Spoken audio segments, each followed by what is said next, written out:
You're on.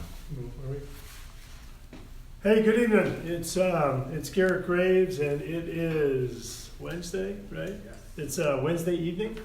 It is about 9:09 p.m. in Louisiana, and we're going to do a Facebook Live, so we'll take a few minutes and let folks get on, including myself. So we'll do a Facebook Live, and hey, I'm sorry. I know we've been a little bit more sporadic with these lately than we usually are, and I apologize for that. We're certainly going to. For the last couple of months, we've just been kind of cramming on other things and been very busy, and I apologize for that. But certainly, we're continuing with open office hours and grubs and telephone town halls and other things to make sure we're engaging. But I know that many of you really prefer this platform, so we're going to make sure that we get it going on a regular basis again. Hey, if I could just ask. If y'all don't mind, if you could share this, that would be a big help. It just helps us connect with people, and that way we can get a good number of folks on, so we can start going through y'all's questions. But I'll say it again. It's Wednesday evening. We're live right now. I want to thank y'all for being on. It's Garrett Graves, represent 13 parishes in South Louisiana, from north of Baton Rouge and Point Coupee and East Feliciana and St. Helena on down through the Capital Region, down to the River Region, and Assumption and St. John and St. Charles, on over to Bayou Region over in Lafourche and Terrebonne parishes, and down to the coast down there. So represent about 750,000, 800,000 people, and let's see, are y'all sharing? Let me refresh here. So if y'all could just go ahead and hit share, I would really appreciate it, and then I'm going to go through questions right now. Actually, I'll tell you what I'll do. I'm going to give you a quick rundown. This week, we came in on Monday. Actually had 3 bills on the House floor on Monday that we were working on, having to do with disasters, having to do with navigation or dredging issues. As many of y'all know, Louisiana is home to 5 of the top 15 ports in the United States. There's a tax called the harbor maintenance tax that's charged to shippers.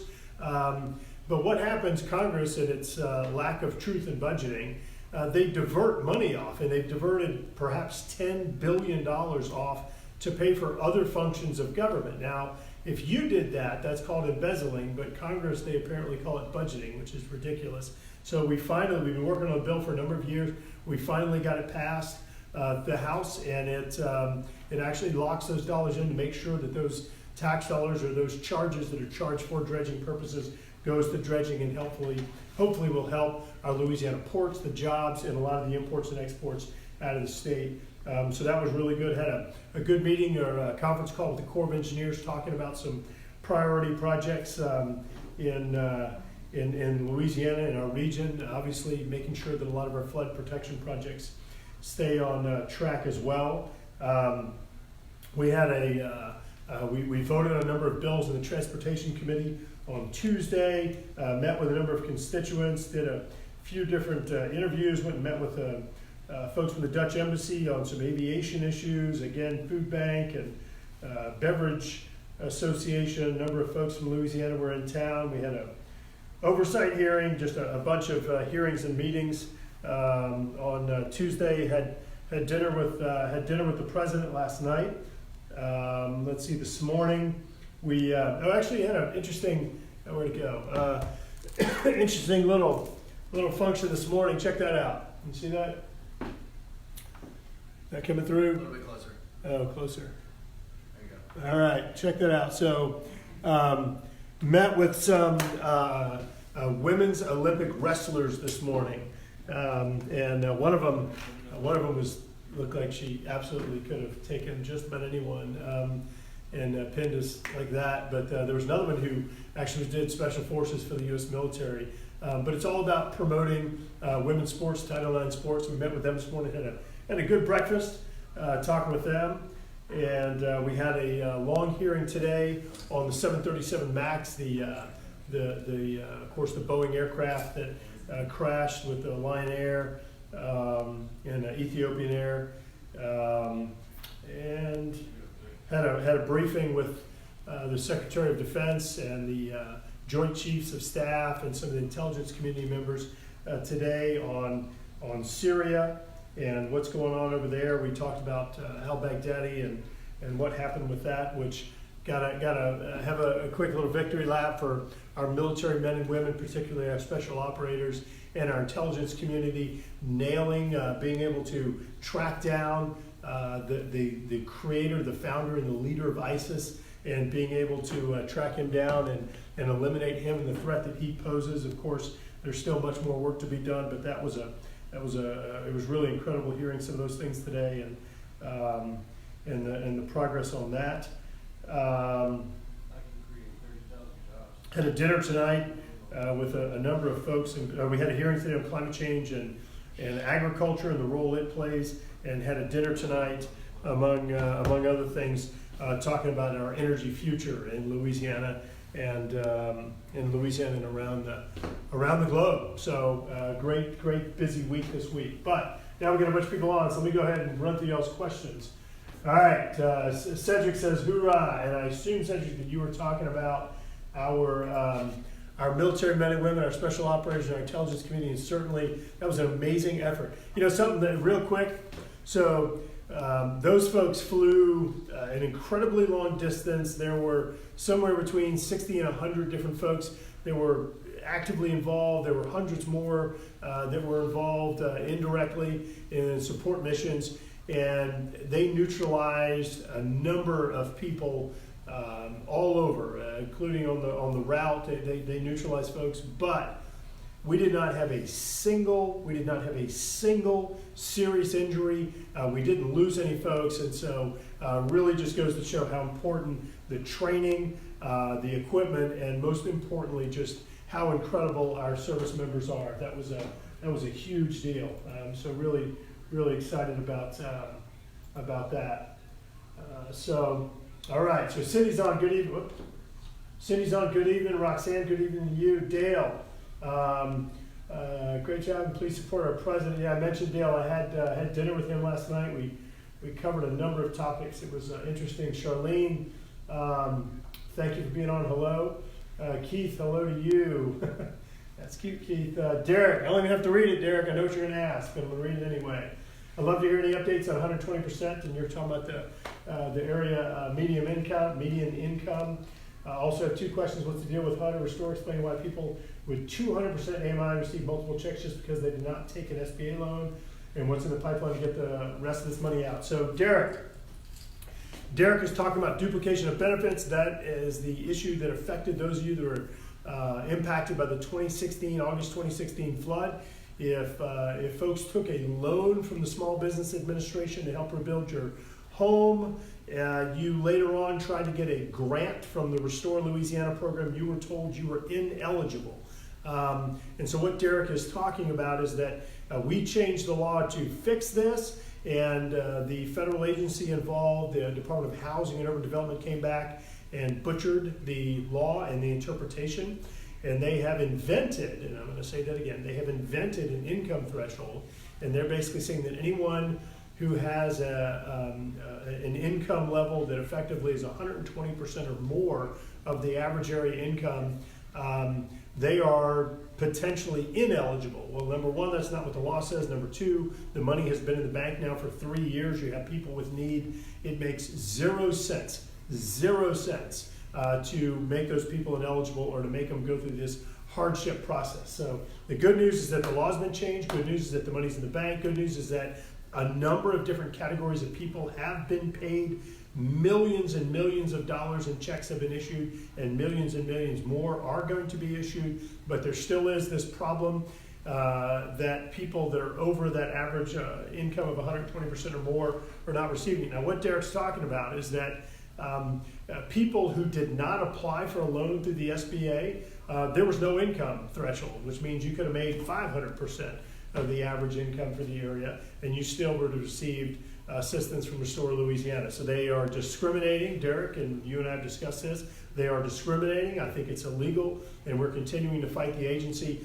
As I mentioned before, we've done amendments to the appropriations bill. We're continuing to work with the agency. I had a committee hearing week before last where we covered this. I had a private briefing with the committee and HUD where we covered this as well. And so we've got a number of people that we're continuing to work on this. And look, I can't say this enough. What they're doing is not consistent with the law fix that we made. They've invented the income thresholds. It's wrong. It's penalizing people like you, and I am not stopping until we get this fixed. So John, thanks for all you've done concerning DOB. When are checks going to go out? Go Astros. Yeah, you saw that. So we're still at 2-0, I think. Last time I looked, Stros were up 2-0. DOB checks. John, it depends on which category you're in, but on October 10th or 11th, one of those days, the Department of Housing and Urban Development did grant a conditional approval, a partial approval for the state of Louisiana, for the Restore Louisiana program to go ahead and issue or cut checks. Considering the amount of time that this has all been sitting out there, the data has all been out there, so there's no reason why those checks shouldn't be moving very quickly. Yes, it's still 2-0.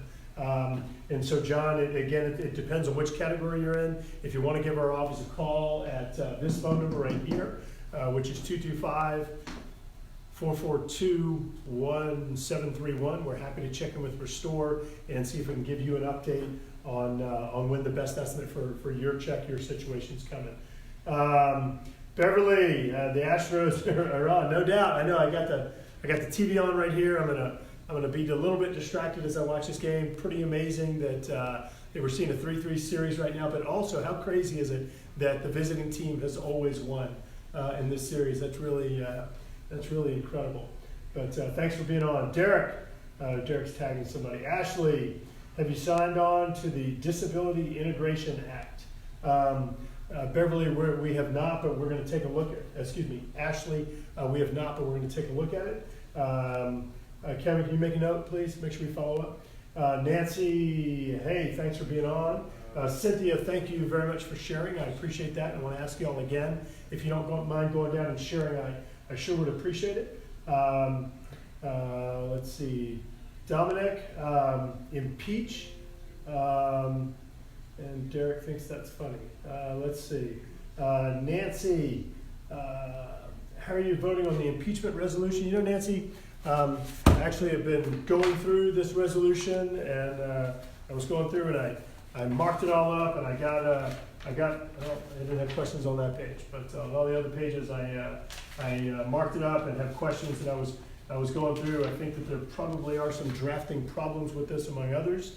I am very much bothered that they did not use the same process that was used for Clinton and used for Nixon, which was pretty much identical. I would not subject my dog to this process. I would not. As a matter of fact, just this week, whenever the minority was trying to ask questions, the chairman, Adam Schiff, came in and stopped them, told them they couldn't ask the questions that they were asking. I just, look, I think the whole way that this thing has gone down, I think that it cheapens the impeachment process. We have a rule of law, we need to follow it, but I think that they have made some grave errors by taking this unilateral process. Speaker Pelosi has stood up and said that she effectively rivals the president or is a co-equal of the president, and that's not the case. It is the Congress is a separate but equal branch of government. She is not the Congress. The Congress is comprised of 435 members of the House, 100 members of the Senate, and not one person, no one bestowed the power or authority in her to allow for all these investigations. And I'll say it again. I think it is an awful precedent. I think that it has cheapened the appropriations process. I think that while we have absolutely got to enforce rule of law, I think that by having an illegitimate inquiry process, you're going to end up with an illegitimate conclusion. Finally on this, and look, I'm happy to take any questions and love to hear y'all's thoughts on this. One other thing is that in the House, you can have a simple majority through the impeach. which is sort of like a grand jury, a hybrid of a grand jury type process.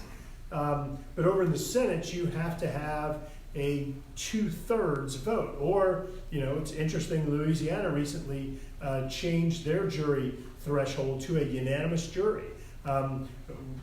What if we required a unanimous jury over in the Senate? But we will not hit, based on anything I've seen, we absolutely, positively will not hit a 2/3 threshold over in the U.S. Senate based on what we've seen so far. There's all sorts of information that is beginning to trickle out about this whole thing, and I think it's going to continue to be, I'll just say, enlightening. But again, I'd love to hear, Nancy, I'd love to hear your thoughts. I'd love to hear other people's thoughts on what's going on right now and what they think about this process. Marcus, any updates on us above 120%? Is it time for us to give a hope? Marcus, look, I made a commitment to you and to others. I am not stopping on this. I will not stop on this. What is happening is an injustice. It is wrong. The money's in the bank. The money's not going back to the federal government or anywhere else. We appropriated all of those dollars for recovery, like for you. And what they're doing, in my opinion, is completely illegal, and it is discriminatory, in that they're suddenly requiring an income criteria when that was not required for all of the people who received grants before. So I am not stopping, and in fact had two meetings on it last week. We had a strategy session on it this week, and we are going to continue to do that every single week until we get this issue resolved. I am not stopping. So Marcus, no, please don't give up hope. Please don't stop asking. Please don't stop praying. We've got to get this thing fixed. It is absolutely inexcusable what this is doing to people like you, and how in the world some of these bureaucrats can suggest that this is okay after more than 3 years y'all have been stuck in the situation that you're in is ridiculous. Steve, hey, thanks for being on. And I do have an update for you as well on some of the issues that we've discussed. Derek, nobody has to explain what happens when Restore and HUD have satisfied the lower 55%. What about the money left over? Does that go to people who got cut to 50% versus 100% reimbursement? So Derek, you're basically what you're saying is, of the $1.7 billion in federal funds that we secured for the Restore Louisiana program, what happens if these funds are not spent on giving assistance to people like you? What happens with the extra dollars? And sorry, the answer to that is that effectively the state, the governor, has pretty broad discretion on what can happen with those dollars. They could try and find additional programs, investments, but likely would continue to box out folks like you above 120% of the average area income. But there is much flexibility on what you can do with those funds, which is one of the reasons why I get so aggravated. We appropriated these dollars for flood recovery. That's why I went and fought for these dollars and got these funds put in the appropriations bill back in September of 2016, in December of 2016, and in April or May of 17. And so it's been sitting in the bank all that time. And to see that they potentially going to be in a scenario where they choose less valuable or lower priority investments with these dollars rather than actually giving it directly to disaster or flood victims like you is just ridiculous. It doesn't make sense. It doesn't pass the common sense test.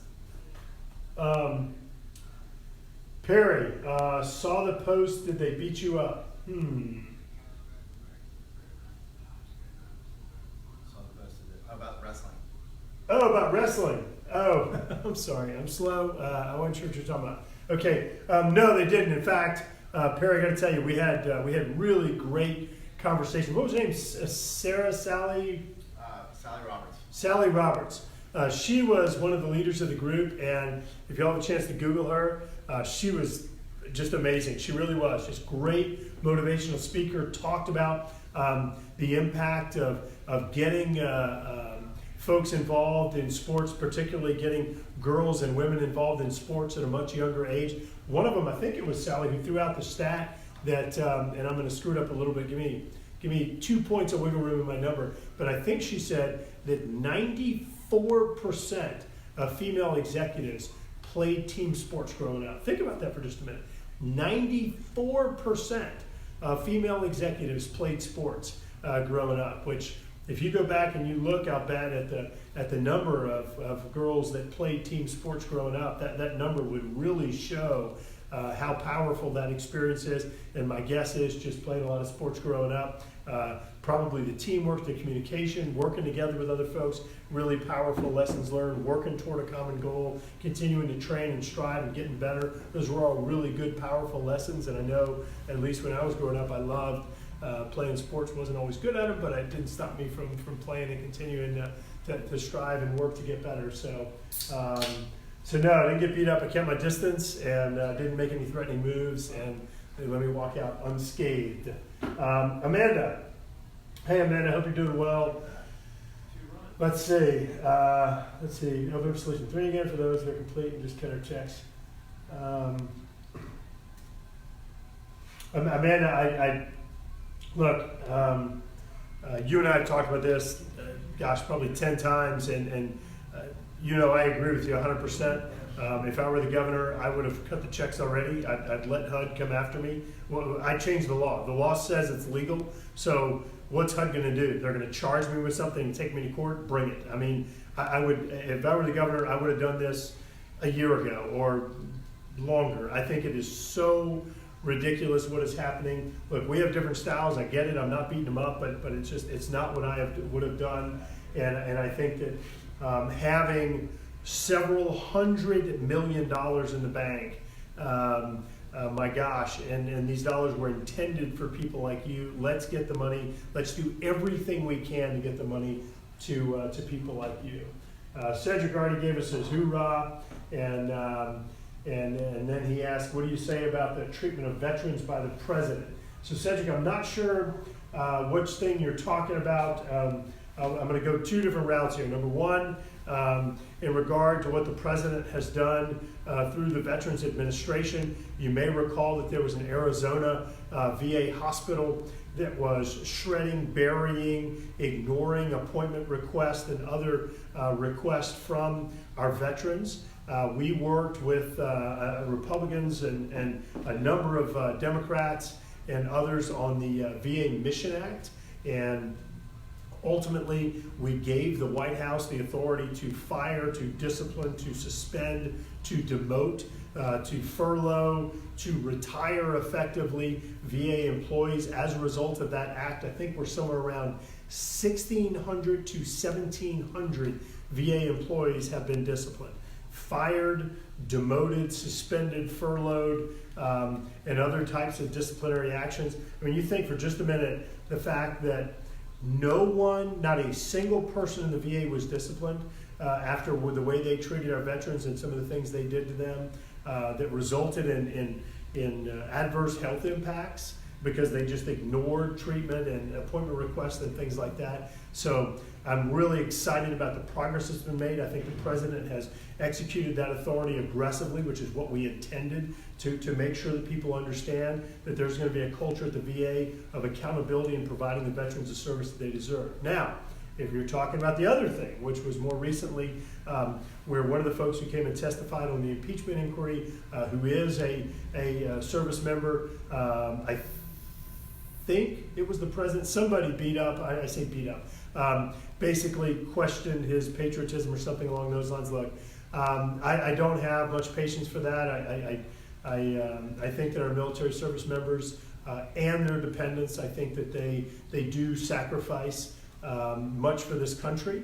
Certainly as in any category, you have different levels, but I just don't think it's really appropriate to get in and criticize folks for or question patriotism in a scenario like that. My 2 cents. Perry, who do you support for our governor and why? Perry, I'd love to tell you, but I actually can't do it here. This is our government page, And so because this is a taxpayer-funded thing, we're not allowed to do political activities here, but I apologize. It's one of the two, though, so hope that helps. So, okay, Tina would like to know if there will be any grant money to raise houses in Ascension, like in Livingston. We flooded just as bad. So Tina, what I'm going to ask you to do, so let me give you a little bit of background. So there are 2 programs through the Federal Emergency Management Agency, which is FEMA, and we have a home run. And so that is how Livingston Parish is funding their elevation program. And so right now, Ascension Parish is using their funds for a number of other things. There are a few different programs, but one of the sources that Livingston is using, Ascension is using for other things like the Marvin Brook Pump Station, the Laurel Ridge Levee Project, and others. And so that pot of funds, I do not think they have available for elevation, but there is potentially another one. So if you can give our office a call at this number right here, Tina, we will connect with Ascension Parish and make sure that we give you an answer. But again, it's 225-442-1731. Oh my goodness. So how long have we been doing this? So we've been doing this for about 15 minutes, and it went from 2-0 to all of a sudden the Nats have 3 points. I just looked up and I saw a homer there. Going for the Stros. My goodness, what in the world? I missed it. I just saw a home run. I guess those were RBIs unless they were other bats. But in any case, let me come back. So Tina, so that's the deal. 225-442-1731. We will connect with Ascension Parish and learn a little bit more about some of their objectives there and how they're using or perhaps applying for other funds there. Kayla, epic video telling your wife happy birthday. Yeah, Kayla, thanks, and I hope you're doing well. Yeah, so I was riding in the Beast, which is the presidential limousine, recently, and President and I were talking about family, his family, and our family, and we were talking about our kids and wife and everything, and he was talking about the sacrifices, and I said, oh, you know what, my wife's birthday is coming up, and so he very kindly agreed to cut her a little video wishing her a happy birthday, and I wish I had videoed my wife watching the video for the first time. It was kind of priceless, but yeah, I thought that was pretty cool, and very kind and generous of him. Pat Cangelosi.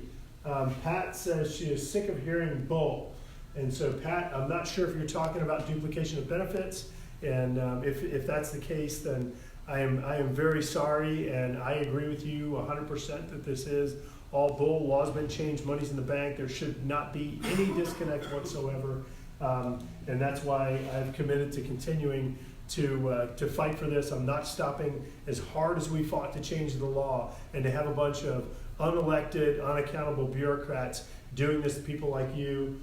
If that's what you're talking about, then it's just wrong. And so if it's not what you're talking about, if you don't mind clarifying, I would appreciate it. Thanks, Pat.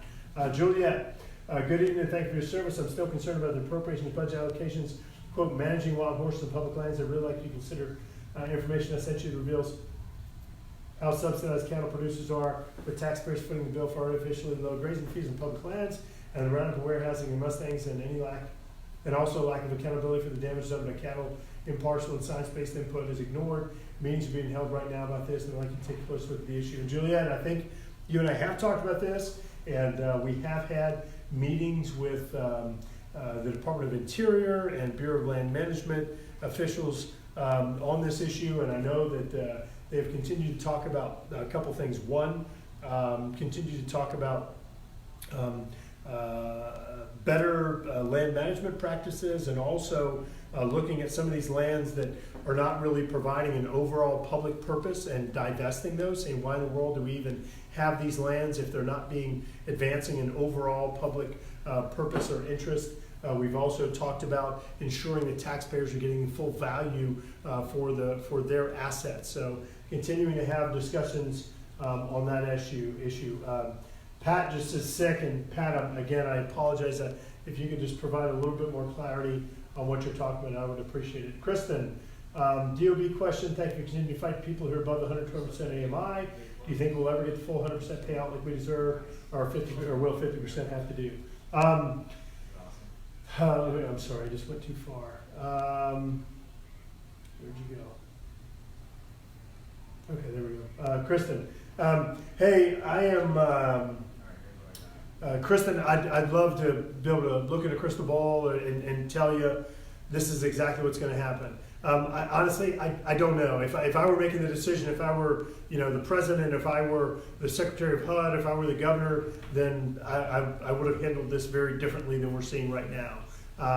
I can make one commitment to you that I can look at a crystal ball and see and tell you, and it's that I'm not going to relent on this. I'm not. I'm resolved to continue fighting this to the death. I will, because it is wrong what's happening, and I'm going to continue working on this until either I pass out or we get a positive resolution. So I'd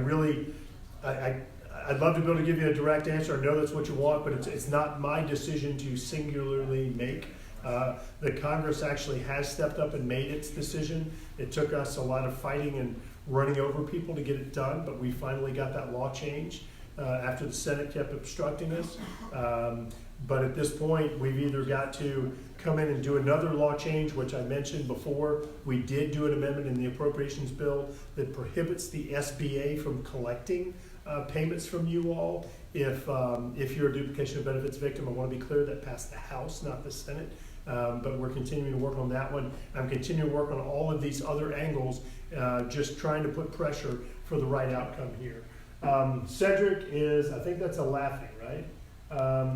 So Cedric, I hope that I did answer your question in any case, one way or the other. Nolan, I received a check from Restore. Finally, it's not the full amount, but it helps. Thanks for your hard work making this right. The money shouldn't be wasted on administration, but it should be used on what it was designed for, helping restore those who flooded. And Nolan, you remind me of something. We introduced a bill with Congresswoman Stacey Plaskett from the Virgin Islands, another member of Congress who represents disaster victims. And what that bill does is it takes this whole disaster type program like Restore, and it takes it out of the Department of Housing and Urban Development, and it effectively moves it over to FEMA and just gives much more flexibility on the dollars, including eliminating this stupid duplication of benefits issue. That bill was supposed to be voted on Monday, but believe it or not, and y'all, I mean, I can't make this stuff up, there is actually a group of people that is trying to defend this HUD-based program, this Restore Louisiana type program. They want that to continue for future disaster victims.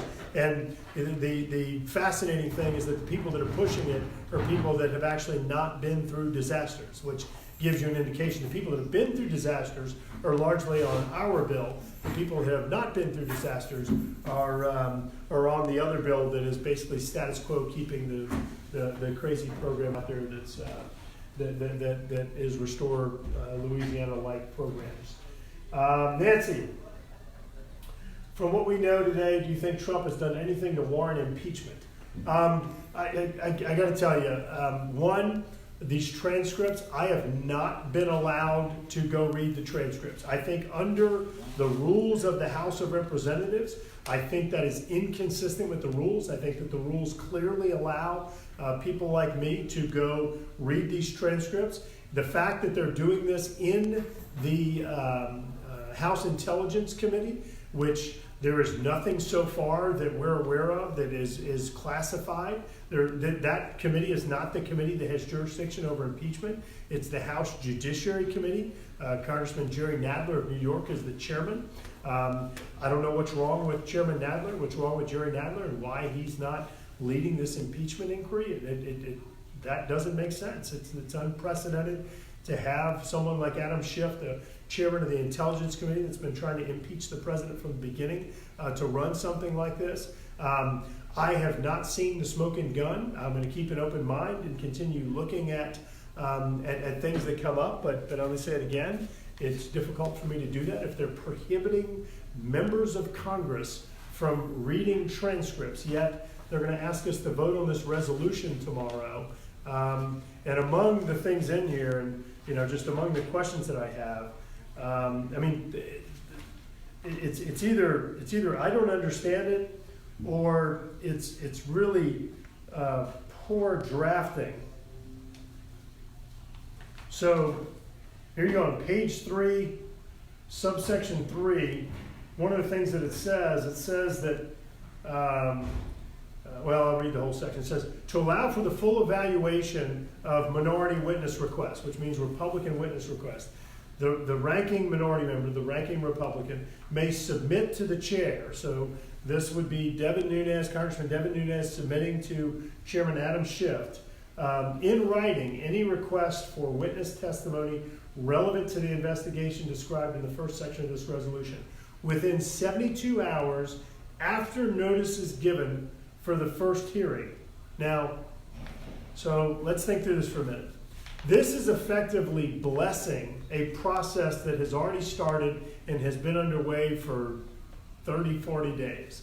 Now, how somebody is going to be clairvoyant enough to know ahead of time the witnesses that you want to come, whenever you're not given a list of witnesses on the other side, you're not given, like in my case, the transcripts to even know what people have said, and I'm supposed to know what other witnesses need to come to help provide a balanced or a full, thorough investigation. I mean, I mentioned this before when we did Facebook and Facebook Live, and I'll say it again.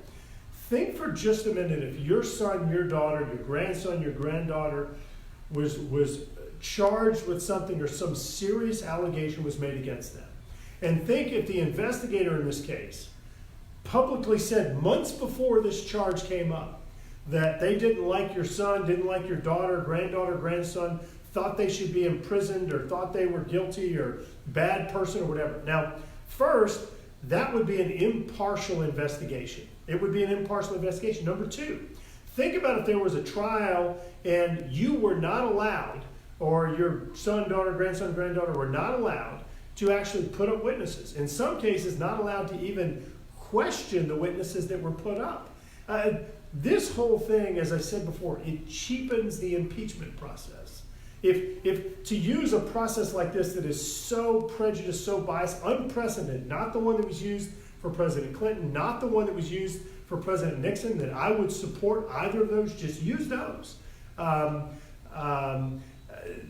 wouldn't subject my dog to this. It's not fair, it's not impartial, it's gonna yield a biased answer. We already know what the answer is going to be. This is all a waste of time and money. It is preventing us from dealing with things like prescription drug costs and infrastructure and other things that the people that I've spoken to in Louisiana have indicated are their true priorities right now. But I know that was a long answer, Nancy, but I'd be curious at your thoughts, Nancy, if you don't mind. I think I asked that earlier.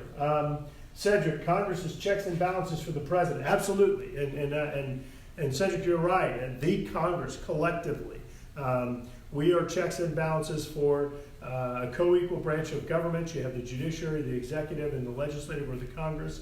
And we are a co-equal branch of government, and we do provide checks and balances. But it's not one person, it's not one side, and yet that's unfortunately what we're seeing right now. All right, Derek, if impeachment's on the table, we have bigger problems with this government. It's like wanting the pilot of the plane to crash with us on board because you don't like it. And that's a good analogy, powerful analogy, Derek. And so Perry's giving us an update. Is it, still 3-2. The Nats are up. Ramona says that the Senate will shut the coup down. And Ramona, I went over this earlier, and I agree. I don't see a scenario right now where the Senate would possibly impeach.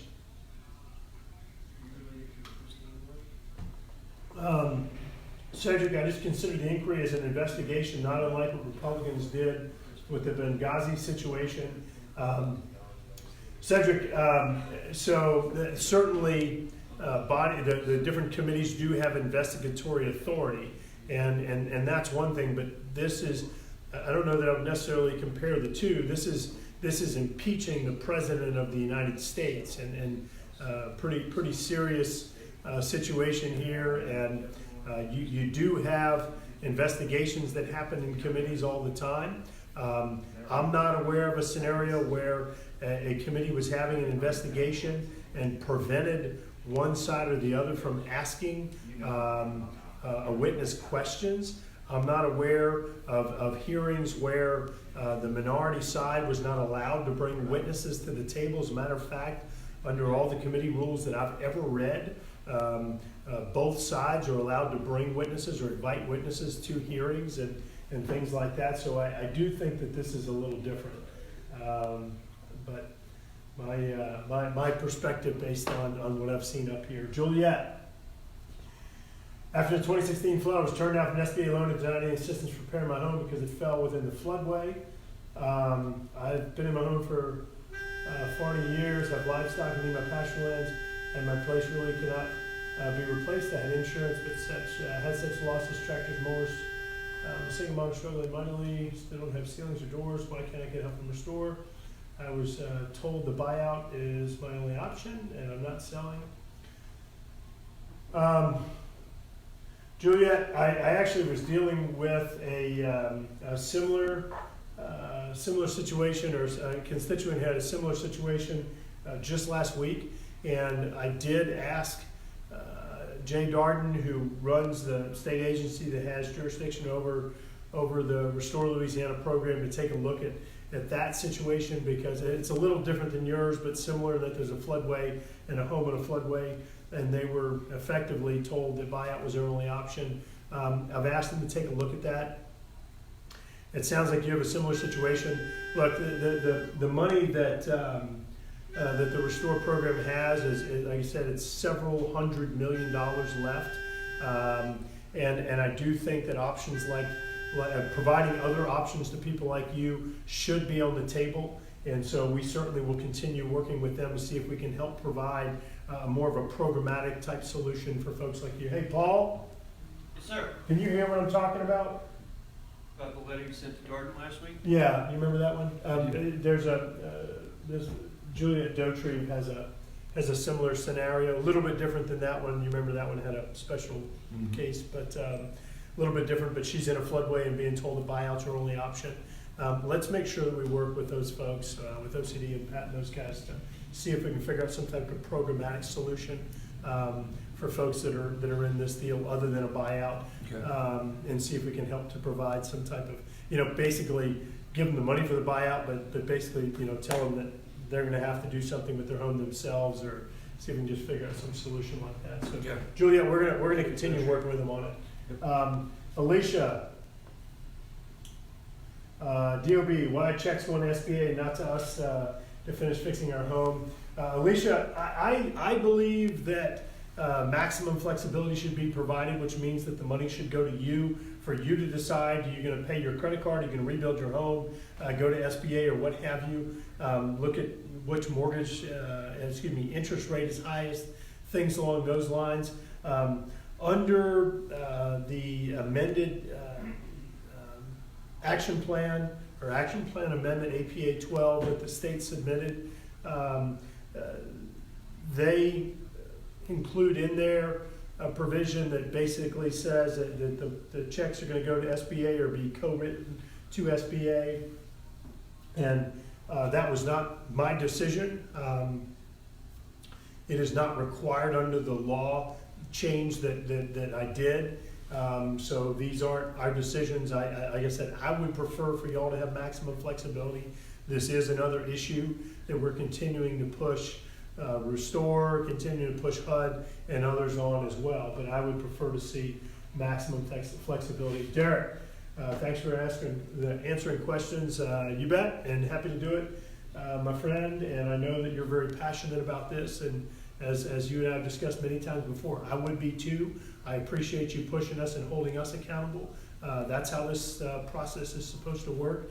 And look, I get it. I would be doing the exact same thing that you are, and I am trying to take y'all's passion, emotion, and frustration and turn that around on the people that are the actual problems up here in Washington to help fix this. Michael Gill, is there a way to extend time on Restore? Michael, I know that they opened the Restore program back up numerous times. We will check back in with them and see if there is any flexibility to open back up. Hey, Paul. Sir. Michael Gill, he's asking about, and there was another question on this earlier, but just seeing if there's any flexibility whatsoever to open the process back up. Yep. Cedric, and if we can just respond on here, I think that'd be great. Can we get better VA service for vets at VA to get veterans benefits? It would benefit the communities, putting more money in the economy, collective bargaining agreement. I'm not sure I understand collective bargaining, but in regard to better service for the veterans, yeah, look, that's exactly what the VA Mission Act is about, is providing better service, better accountability for the VA employees to ensure that our veterans are getting the services that they deserve. We have substantially increased the funding, the resources for the VA to provide more wholesome or complete care for our veterans. We also have continued to fund the VA Choice Program to try and give flexibility to veterans that are not getting the appropriate service from the VA, to give them the option or the choice to go on to private care. And so we have pushed that, and we'll continue to do so. Nancy, makes sense. Sports teach you so much, and I think you're talking about the women in sports, the Title IX sports, and the Wrestle Like a Girl meeting that I had this morning, and statistic on the C-suite, the executives and companies. It really is amazing.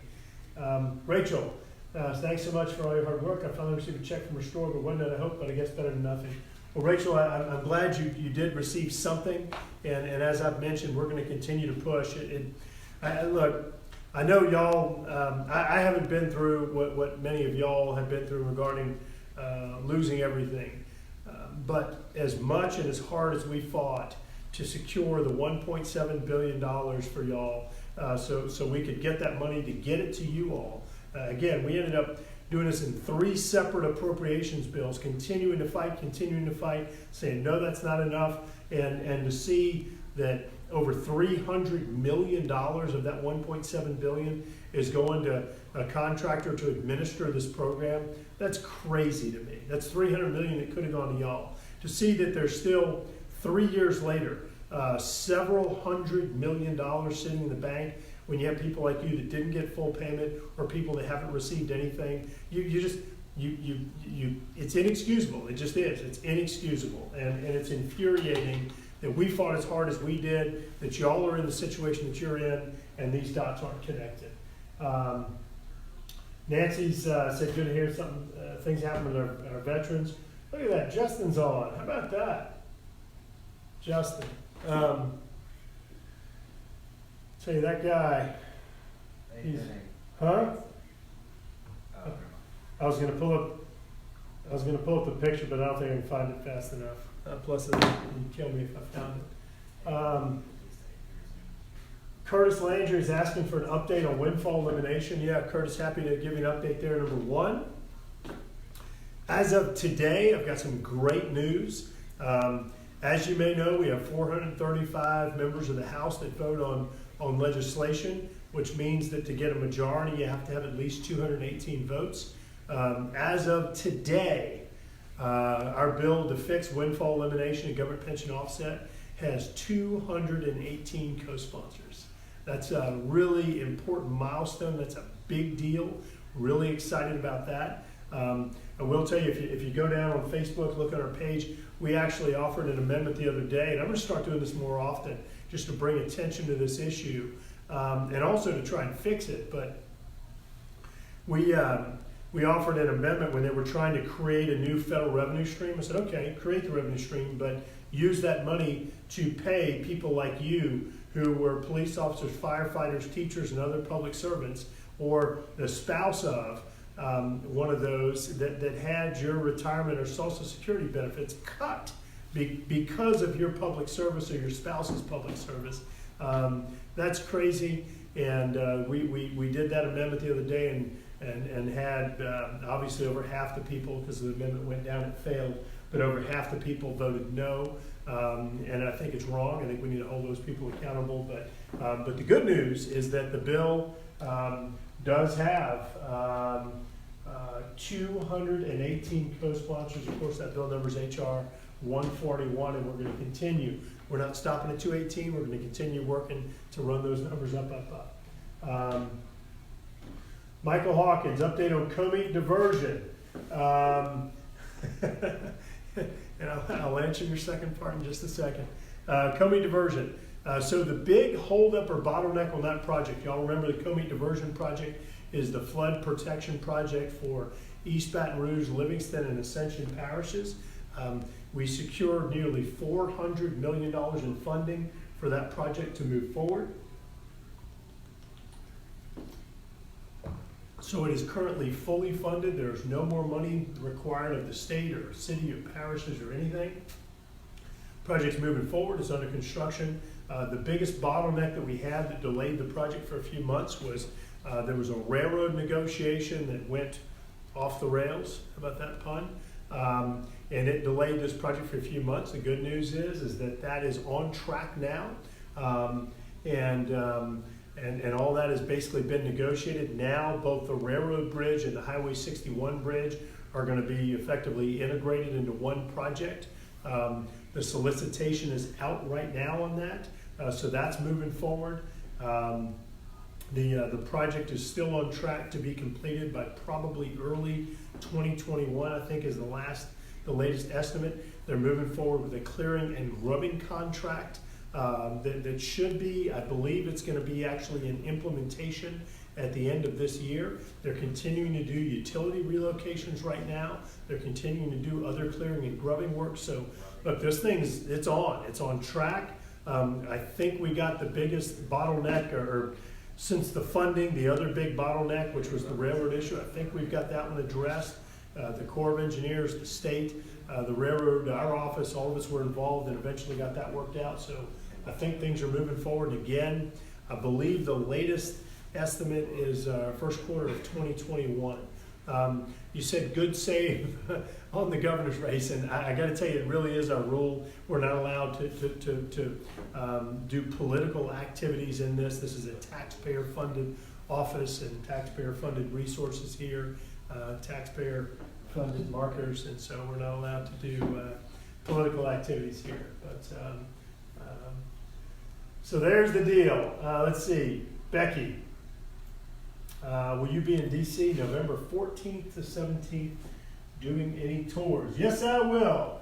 Right now, Becky, we are scheduled to be in session from November 12th through November 15th. So Tuesday through Friday that week is what the schedule looks like. However, I think there is approximately an excellent chance that the schedule is going to get blown up, that we are going to be here a good bit more than is estimated right now because of the whole impeachment thing. I think it's going to require that the House be in session a good bit more, even though we're not really doing a big legislative agenda. It's going to take a good bit of time, I think, to get through that. And unfortunately, time spent on impeachment, not time spent on doing more on duplication of benefits, prescription drug prices, transportation, traffic solutions, and things along those lines. But so yes, so I tell you what, Becky, this bottom number here, right there, if you can give Megan a phone call, Megan,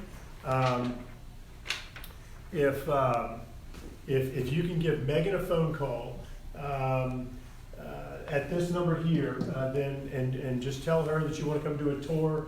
In fact, that week I probably could do a tour, a night tour, on the evening of the 14th. We usually start those. Let's see. Yeah, so we can try and do one on the night of the 14th. If you just call Megan 202-225-3901 and ask her for a night tour. for that night and let her know that you and I are best buds and we talked about it, then we can try and get that on the schedule and do a night tour for you and whoever else from Louisiana is in town. But also Becky, we can potentially set up tours of the FBI, tours of the Pentagon, tours of the Kennedy Center, of course, the Capitol, White House potentially, also Library of Congress, the archives, all sorts of other tour opportunities while you're here. So please do give our office a call, and Megan is a guru on this stuff, and we'll work and see what we can do to help make your trip a good one. Donna, thank you for the fight for those who suffered through the 2016 flood and all that followed. You never stop fighting with us in SBA and Restore. I will sign my closing next week with Restore, and because of your help, I receive funds. I admire you for sticking to your word, your love. Hey, thank you very much, Donna. I appreciate it.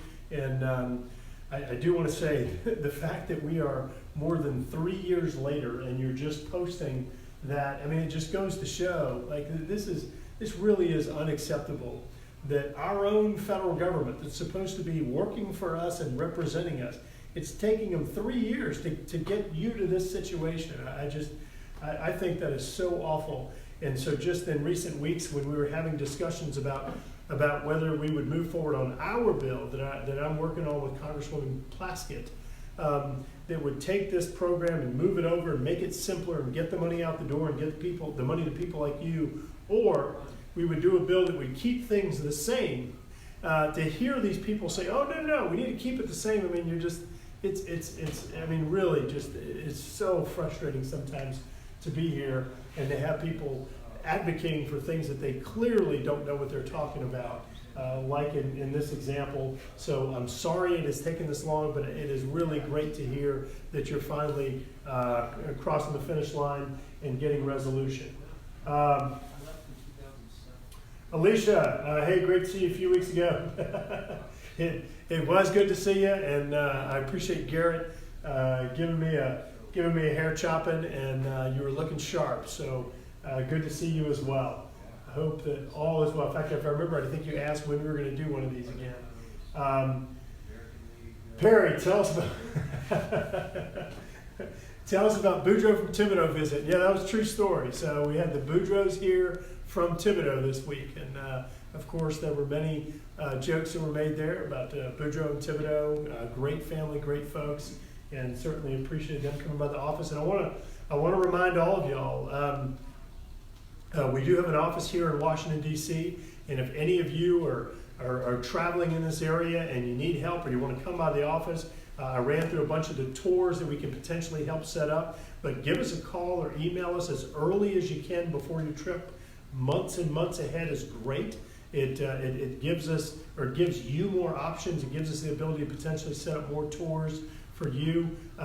Great place for kids, whenever our kids come up. The Smithsonian museums, they're free, which is always great, but it really just some amazing stuff at those museums, and lots of other opportunities here. The Bible Museum, the Spy Museum, as I mentioned, the Kennedy Center, Pentagon, FBI, many other tours here. In fact, the Kennedy Center has a free concert every single night. So much opportunity here, and if y'all are coming, love to greet you and say hello if I'm in town, if we're in session, and love to potentially take y'all on a night tour if y'all are up for that. Alicia, got a letter today from Restore. That's awesome. Bridget, you truly do work for the people who elect you. Thank you, and keep up with the game. Yeah, I'm trying. We still. Oh my goodness! I know I'm not paying attention. Wow. Gotta be honest with you. I don't know how I feel about this. Oh my goodness. Oh my goodness, and we're in the 8th, 4-2. Oh wow! But he just threw a 96-mile-an-hour pitch.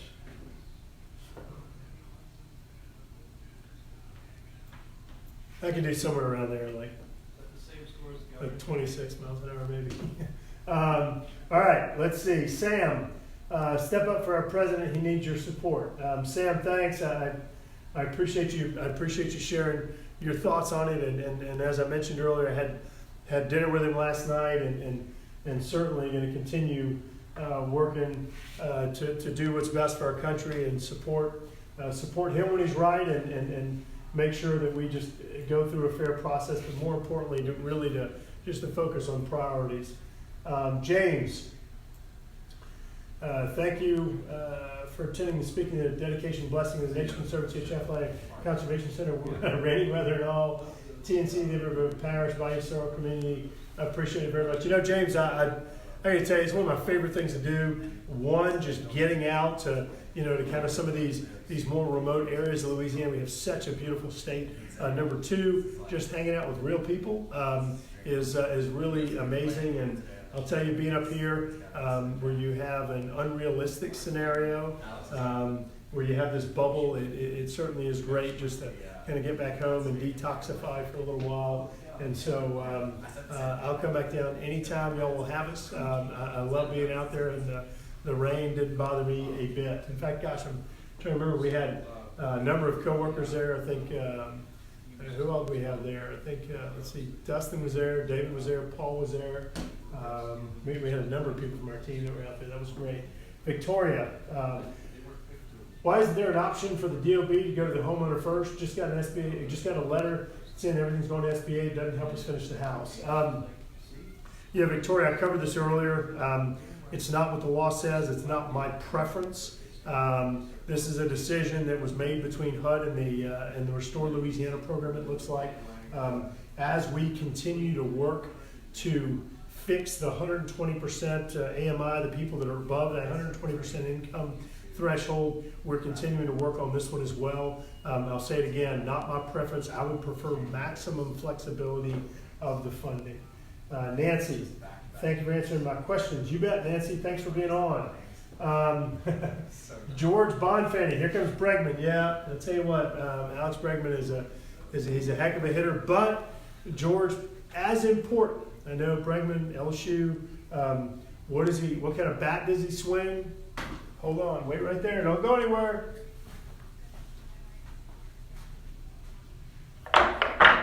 Oh.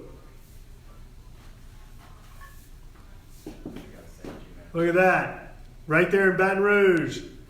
Bregman swings a Marucci, which I went over there and saw a tour the other day of their placement. That was pretty cool. Yeah, that's the secret right there. It's the Marucci. All right, Virginia, what's your opinion on how to fix the high number of auto lawsuits in Louisiana? Mr. Risponi did not say how he fixed the problem. All right, Virginia.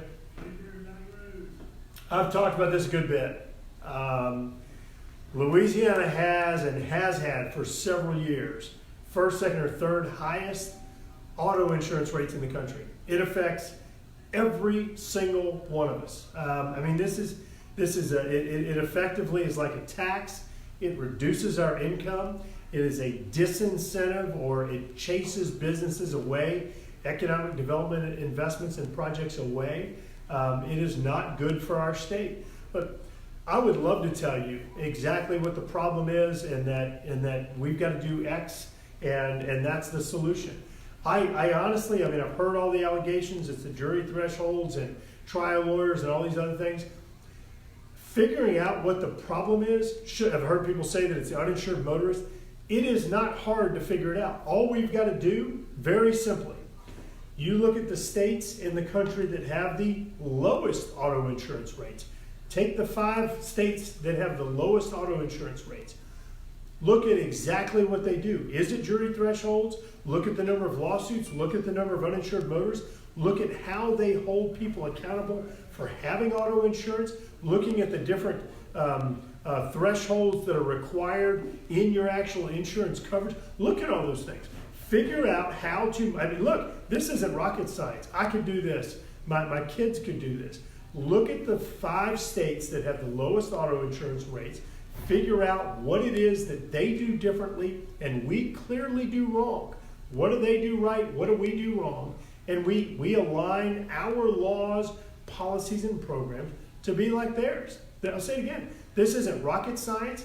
I think, and I've said this publicly, I think this could be done within days and weeks, not within months and years. I think that you you should call a special session of the legislature. This is a big deal. This isn't some little minor issue. You call a special session of the legislature and you fix this. The Louisiana House of Representatives did pass a bill that was purported to be a solution to this. It died in the Senate. Look, I can't say with 100% certainty that it was the right solution, but I'll tell you, continuing to have some of the highest auto insurance rates in the nation, that's not okay. It's not okay to do it for another day, another week, another month. It is effectively a tax on every single one of us, and it impacts the poor disproportionately. So again, is it uninsured motorists? Is it the lawsuits? Is it the jury threshold? Is it the caps that are required in your different insurance components? Figure it out. Go look at the states that have the lowest auto insurance rates, copy off of them, change the law in Louisiana, move on. We've got other things to address in Louisiana as well. We've got education problems. We've got crime problems. But I think we should have a constitutional convention. I think we need to update and change our tax code. So I hope that was responsive, Virginia. Cedric, could there be confirmation bias concerning the impeachment inquiry? Cedric, let me ask you something, man. Can you imagine if you were charged with, or some allegation came up, and if you had, and I'm going to guess, 90% of the jury pool had already said exactly how they feel before the investigation even took place? Would you even subject yourself to that? As I said before, would you subject your dog to that? Heck no. Well, the House of Representatives is the most tainted jury pool in America. And this is the one, what word did you use? You said, is there a bias? Is there a confirmation bias? The answer to your question is, heck yeah, there is. Absolutely there is. And that's why I think this is a cheapened, illegitimate process that we're going through. It is not remotely fair. It is unprecedented. And to come in and do things like this, what was this, 8-page resolution that they gave us yesterday that we're supposed to vote on tomorrow, I think the whole thing, it just reeks of bias. Hey, you know what?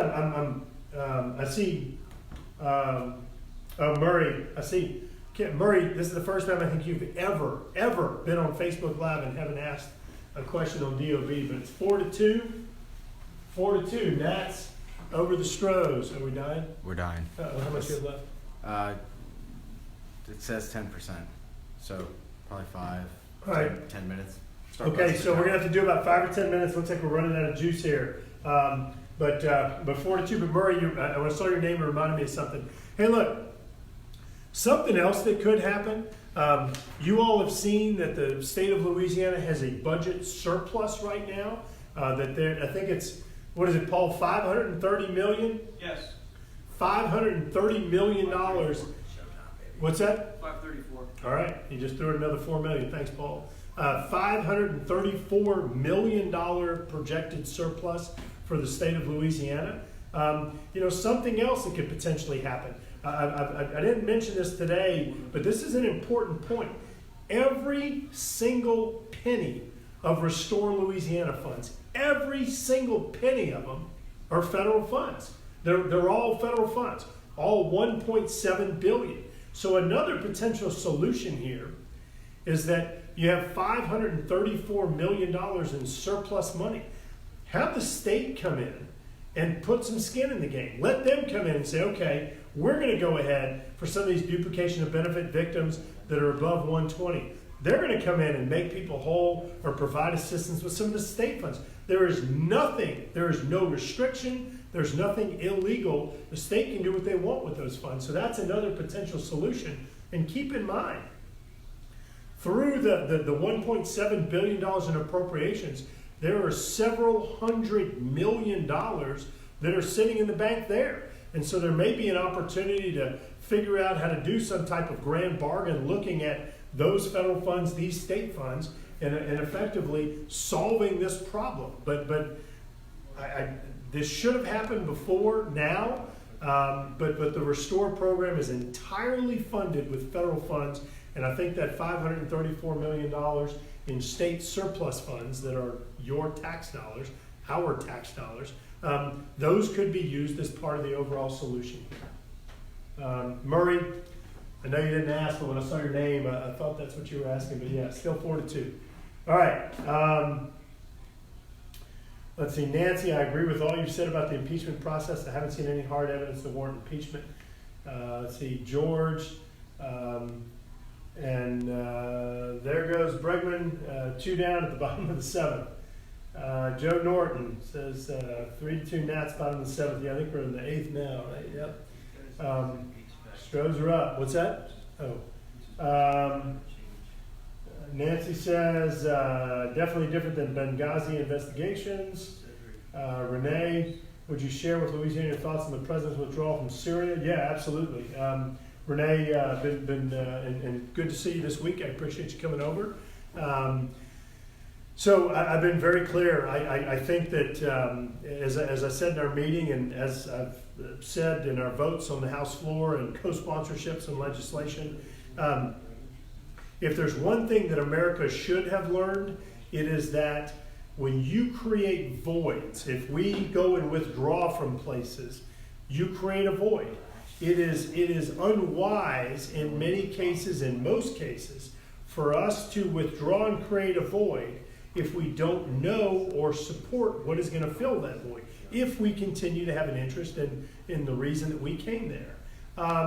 Look, I've been very clear. I do not support deploying American military men and women around the globe on an eternal basis. I don't think that is the right thing. But if we have people there, we've got to have an exit strategy or strategic plan. I think the plan in Syria was too abrupt. I do not agree with Rand Paul on this. I think that he has given the president bad advice on foreign policy here. I think if you talk to experts in military and foreign policy, they've all been pretty clear on this. But what it does is it potentially strengthens ISIS. Now let's make note that we did have that incredible win in eliminating al-Baghdadi and his deputy. But I think that it helps to strengthen ISIS. I think that it helps to strengthen Assad. I think that it helps to strengthen Russia. None of which is in our interest. I think that it contributes to the instability in the Middle East, which does not help our interest or our allies, as we discussed, Israel and other allies in the region. I think it helps to destabilize, and I don't think it's in our interest. I did not support that decision. I don't think it was the right one. As I mentioned earlier, we did have a meeting today with the Secretary of Defense, with the Joint Chiefs of Staff, with members of our intelligence community and diplomats and others, and had a discussion on all this. And we continue to give feedback, and I've discussed this with the President's National Security Team, National Security Council, and others. I'm going to continue to, because we've got to make sure that we're being thoughtful about this. You have seen announced in the news some tweaks or just some updates, more information on that strategy, and I think some of those developments are positive and in kind of U.S. or collective interest. But that's my 2 cents. So hey, I want to remind y'all, if y'all could share this, I sure would appreciate it. It just helps us connect with more of the folks that we represent in South Louisiana. Debbie, you're asking about windfall elimination, government pension offset. I addressed this earlier, but just very quickly.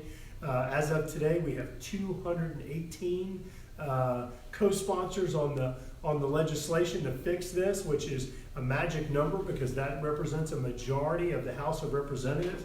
If we get 218 votes on a bill, which is what co-sponsorship indicates, that means the bill passes. So really good news. We've got to keep running those numbers up, though. Go take a look at the video down below. It's a video, I think 1 or 2 below videos where I actually tried to offer an amendment on this the other day. And then I'm going to cut and repost a bunch of this stuff by topic so they can come back and look at it. Okay, and Kevin said he's going to go through and post by topics. But look, we're running out of battery. I apologize, but I know that I'm looking right now. I know that so I just answered Debbie's question. Jay, I see you're next, and I went through and answered impeachment a good bit. Susan, thank you. but I think I answered, I'm looking at the questions y'all are asking, and I think I've hit most of these. But I am gonna go through and make sure that I read all of these, but we're gonna have to shut down because it is 11:24 p.m. here in Washington, and Paul's about to hit me with the bat. And it's the ninth inning. And it's a ninth inning, yeah. Is it still 4-2?